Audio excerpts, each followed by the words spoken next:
বহক। Thank you, ma'am. It's okay. আপুনি মদ খায় নেকি?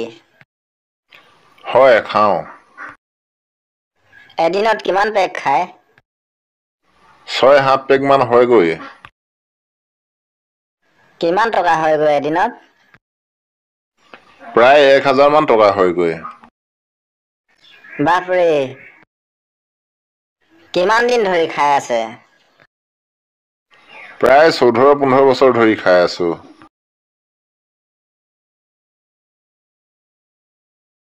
এদিনত 1000কৈ, এমাহত 30,000, এবছৰত 3×32, 3,60,000। 14 বছৰত প্ৰায় 50 লাখৰো অধিক হয়গৈ। বাপৰে, আপুনি 50 লাখৰো অধিক টকা মদ খাই উৰাই দিলে। এইখিনি টকাৰে এখন BMW কাৰ কিনিব পাৰিলেহেঁতেন। মেডাম, আপুনি মদ খায়নে? নাই, নাখাওঁ। আপুনি দৰমহা কিমান পায়? প্ৰায় 30,000 মান হয়গৈ। মেডাম, আপুনি চাকৰি কৰা কিমান বছৰ হ'ল? প্ৰায় 14 বছৰ মান হৈছে।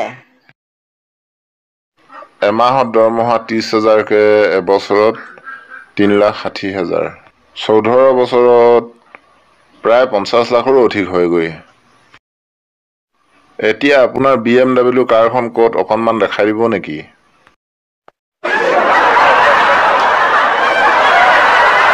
ঐ কল্পিত, আজি কোনখন ৰচনা লিখিছ? ছাৰ, আজি মহাত্মা গান্ধীৰ ৰচনাখন লিখিছোঁ। হ'ব, তই কি ৰচনা লিখিছ মই গম পাইছো নহয়। নহয় ছাৰ, আজি ভালেই লিখিছোঁ। ঠিক আছে, তেনেহ'লে পঢ়ি শুনাচোন। ঠিক আছে তেনেহ'লে ছাৰ, পঢ়ি শুনাইছোঁ। 1459 চনৰ শুক্লা দশমী তিথিত মহাত্মা গান্ধীৰ জন্ম হয়। তেখেতৰ পিতৃৰ নাম কুসুম্বৰ গান্ধী আৰু মাকৰ নাম ইন্দিৰা গান্ধী। সৰুতে মাক মৃত্যু হোৱাত বুঢ়ী মাক খেৰসুতীয়ে মহাত্মা গান্ধীক তুলি তালি ডাঙৰ দীঘল কৰে। মহাত্মা গান্ধীয়ে প্ৰথমতে ভৰিৰ পৰা গোৰোহালৈকে চুৰিয়া পিন্ধিছিল। এদিন এটা ষাঁড় গৰু দৌৰ মাৰি খেদি আহিলত তেওঁ কোনোমতে শিঙত ধৰি ষাঁড় গৰুটো বগৰাই দিয়ে আৰু নিজেও জুত-পুত খাই পৰে। আৰু সেইদিনাৰ পৰাই মহাত্মা গান্ধীয়ে আঁঠুৰ ওপৰত চুৰিয়া পিন্ধিবলৈ লয়। ষাঁড় গৰুটো বগৰাই দি মহাত্মা গান্ধীয়ে ভাগৰে জুগৰে বহি থাকোঁতে ওপৰৰ পৰা এটা আপেল সৰি অহা দেখে।